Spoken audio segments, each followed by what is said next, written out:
दोस्तों बात है 1968 की, जब नासा पहली बार इंसान को मून की ऑर्बिट में भेजता है, लेकिन वो इंसान को तब मून पर लैंडिंग नहीं करवा पाता और तब इसके पीछे नासा ये तर्क देता है कि उनके पास अभी ऐसी टेक्नोलॉजी मौजूद नहीं है जिससे कि वो इंसानों को मून पर लैंडिंग करवा सके। लेकिन दोस्तों इस मिशन के 7 महीने बाद ही जुलाई 1969 में नासा अपने अपोलो 11 मिशन के तहत पहली बार इंसानों को मून पर लैंड करवाता है। अपोलो 11 में गए 3 एस्ट्रोनॉट में से 2 एस्ट्रोनॉट नील आर्मस्ट्रांग और बज एल्ड्रिन पहली बार मून पर अपने कदम रखते हैं। पहले नील आर्मस्ट्रांग मून पर लैंड करते हैं और उनके 19 मिनट बाद ही बज भी उनको ज्वाइन करते हैं। और इस मिशन के जो थर्ड मेंबर थे, जिनका नाम माइकल कॉलिन था, वो कमांड मॉड्यूल को ऑपरेट कर रहे थे, क्योंकि नासा को ये डर था कि अगर मून पर कोई परग्रही हुआ तो वो उन सबको ही खत्म कर सकता है, और अगर ऐसा हुआ तो उसके बारे में बताने के लिए ही कॉलिन को मून पर लैंड नहीं करवाया गया था। और इस मिशन के बाद नासा 3 साल के अंदर अंदर और भी 5 मिशन को अंजाम दे देता है, और इन 5 मिशन में वो टोटल 10 एस्ट्रोनॉट को मून पर लैंड करवाता है। और जो आखिरी एस्ट्रोनॉट मून पर लैंडिंग करे थे, जो उनका नाम था, वो था फ्यूजन सर्नेन और हैरिसन स्मिथ, और ये मिशन साल 1972 में अंजाम दिया गया था। और तब से लेके अभी तक पूरे 48 साल गुजर चुके हैं, और अभी तक यार नासा ने एक भी इंसान को मून पर वापस नहीं भेजा है। लेकिन आखिर ऐसा क्यों? क्या नासा को अब मून में कोई दिलचस्पी नहीं है, या मामला कुछ और है, मतलब कि एलियंस?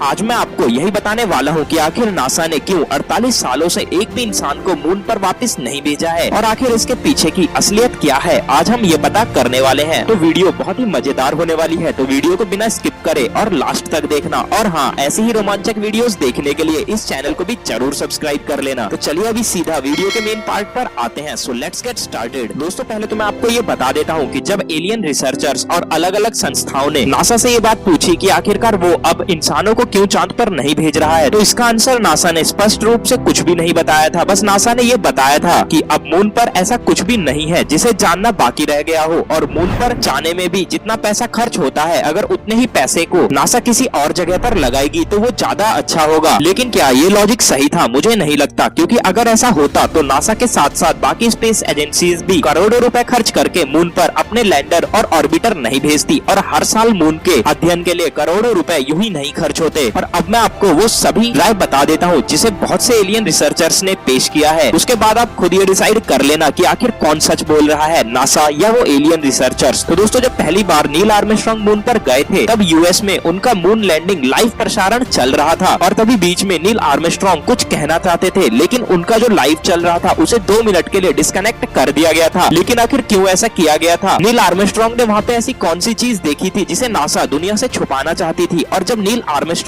वहाँ से वापस आए थे, तब उनके चेहरे पर अलग सी ही बेचैनी देखने को मिली थी, जैसे कि वो दुनिया को मून के बारे में कुछ बताना चाहते हो, लेकिन उन्हें बताने ना दिया जा रहा हो, जिसे आप अपने स्क्रीन पर खुद देख पा रहे होंगे पिक्चर के माध्यम से। और दोस्तों इसके बाद उनका एक आखिरी इंटरव्यू साल 2009 में होता है, जिसमें उनसे ये सवाल पूछा गया था कि आखिरकार चांद पर आपने क्या देखा, और उनका एक बहुत ही शॉकिंग आंसर मिलता है, और वो आंसर देते हैं कि मून हम सबकी अपेक्षाओं से बहुत ही रोमांचक है, वहाँ पर ढूंढने के लिए बहुत सारी चीजें हैं, और जब उसकी सतह पर सूरज की रोशनी गिरती है तब वो नजारा देखने लायक होता है। और भी काफी कुछ बताने के लिए है, लेकिन मुझे इस चीज को बताने की अलाउंस नहीं है। और फिर एंकर उनसे ये पूछता है जो मून पर लैंडिंग का आपका एहसास था वो कैसा था? तो इसके आंसर भी देते हुए नील आर्मस्ट्रांग ये बताते हैं कि वो एहसास तो अच्छा था, लेकिन अच्छा होता कि अगर मैं चांद पर नहीं जाता। और दोस्तों अब आप ही सोचिए कि आखिरकार नील आर्मस्ट्रांग ने ये लाइन क्यों बोली थी कि अच्छा होता अगर मैं चांद पर नहीं जाता? आखिरकार क्यों वो इंसान ये बात बोलेगा जो चांद पे पहली बार कदम रखा हो? और दोस्तों यही नहीं, जब नील आर्मस्ट्रांग अपनी बुक पब्लिश करते हैं तो वो अपनी बुक में भी यार एक बहुत ही दिलचस्प वाकया बताते हैं। वो ये बताते हैं कि जिस समय वो स्पेसक्राफ्ट में थे, तब उस समय कोई उनका पीछा कर रहा था, यानी कि कोई ऐसी स्पेसक्राफ्ट थी जो कि उनके स्पेसक्राफ्ट का पीछा कर रही थी। और वो भी कौन से ईयर में? आप ये बात भी नोटिस कीजिए, वो ईयर था 1969 का, जिस समय नासा के पास ही ऐसी टेक्नोलॉजीज थी। लेकिन दोस्तों उस समय आखिरकार किसके पास ऐसी टेक्नोलॉजीज होंगी जो कि स्पेस में नासा के स्पेसक्राफ्ट का पीछा कर सके? तो दोस्तों चलिए अब मैं आपको और भी ऐसी ही सच्ची घटनाएं बता देता हूँ, जिसे सुनने के बाद आप खुद विश्वास करने लगोगे कि आखिरकार मामले में कुछ तो जरूर गड़बड़ था। दोस्तों आखिरकार चांद कैसे बना था? आपने काफी बार ये बात सुनी होगी कि चांद जो है हमारी पृथ्वी का ही एक हिस्सा हुआ करता था, यानी कि करोड़ों साल पहले कोई एक एस्टेरॉइड हमारे ग्रह से टकराया था, जिसके बाद ही हमारे चांद का फॉर्मेशन हुआ था। फिर दोस्तों इसका मतलब क्या हुआ कि जो चांद की सतह होगी वो भी हमारी पृथ्वी की सतह से काफी सिमिलर होगी। मतलब कि जैसे हमारे यहाँ मिट्टी मिलती है, उस मिट्टी में जो खनिज मिलते हैं वैसे ही कुछ खनिज चांद पे भी पाए जाते होंगे। लेकिन दोस्तों ऐसा नहीं है। जब चांद की सतह की रिसर्च करी गई थी तब रिसर्चर्स को हमारे चांद पर सिलिकॉन, आयरन, मैग्नीशियम, कैल्शियम जैसे एलिमेंट मिले थे। और ये एलिमेंट आपको शायद पता ना हो कहाँ यूज होते हैं, तो मैं आपको बता दूं कि ये एलिमेंट स्पेस क्राफ्ट के ऊपर यूज होते हैं। इन सारे एलिमेंट का यूज स्पेस क्राफ्ट के ऊपर इसलिए होता है कि जो रेडिएशन स्पेस में होती है, आउटर स्पेस में जो रेडिएशन होती है, उससे स्पेस क्राफ्ट को बचाया जा सके। और दोस्तों यहीं से ये थ्योरी सामने आई कि हमारा जो चांद है वो कोई आर्टिफिशियल सैटेलाइट नहीं है, बल्कि उसको किसी एडवांस सिविलाइजेशन ने हमारे सोलर सिस्टम में सेटल किया है। ये बात यहाँ काफी लोगों को मजाक लग रही होगी, लेकिन दोस्तों चलो मैं आपको अब इसका प्रूफ दे देता हूँ। साल 1972 से लेके साल 1977 तक मून पर एक सिस्मोमीटर लगाया गया था। सिस्मोमीटर वही डिवाइस होता है जिससे साइंटिस्ट पृथ्वी पर आने वाले अर्थक्वेक यानी कि भूकंप की जांच करते हैं और उनके बारे में पता लगाते हैं। जैसे अर्थ पर भूकंप को हम अर्थक्वेक बोलते हैं, वैसे ही मून पर अगर भूकंप आता है तो उसको हम मूनक्वेक बोलते हैं। तो दोस्तों जब सिस्मोमीटर वहाँ पे इंस्टॉल कर दिया गया था तो उसके बाद 1980 में मून पर नासा एक लैंडर को क्रैश करवाता है। तब उस क्रैश के बाद मून के अंदर से एक बेल की तरह वाइब्रेशन करने की आवाज आती है। और अब आप एक सवाल का जवाब दो कि आखिर किसी चीज से वाइब्रेशन कब आती है? जब वो चीज अंदर से खोखली हो, यानी कि अंदर से खाली हो। और दोस्तों यही नहीं, जब मून वाइब्रेट कर रहा था तो ये नहीं कि मून कुछ ही टाइम के लिए वाइब्रेट किया हो, मून कंटिन्यूअसली 7 से 8 घंटे तक वाइब्रेट करता रहा था। और इसके बाद एक थ्योरी भी सामने निकल करके आती है जिसका नाम होलो मून थ्योरी रखा गया था। और दोस्तों यही नहीं, जब एस्ट्रोनॉट को मून पर भेजा गया था तब उनको अर्थ पर यूज होने वाले ड्रिल मशीन भी उनके साथ भेजे गए थे। उनको ये कहा गया था कि आप ड्रिल करिएगा कहाँ पर? मून की सतह पर, और मून की सतह से जो भी चीज निकल करके आएगी उसे कलेक्ट करके पृथ्वी पे वापस लेके आना था और पृथ्वी पे लाके उनका जांच करना था। लेकिन दोस्तों आपको शायद ही ये बात पता होगी कि जो डिवाइसेस यहाँ से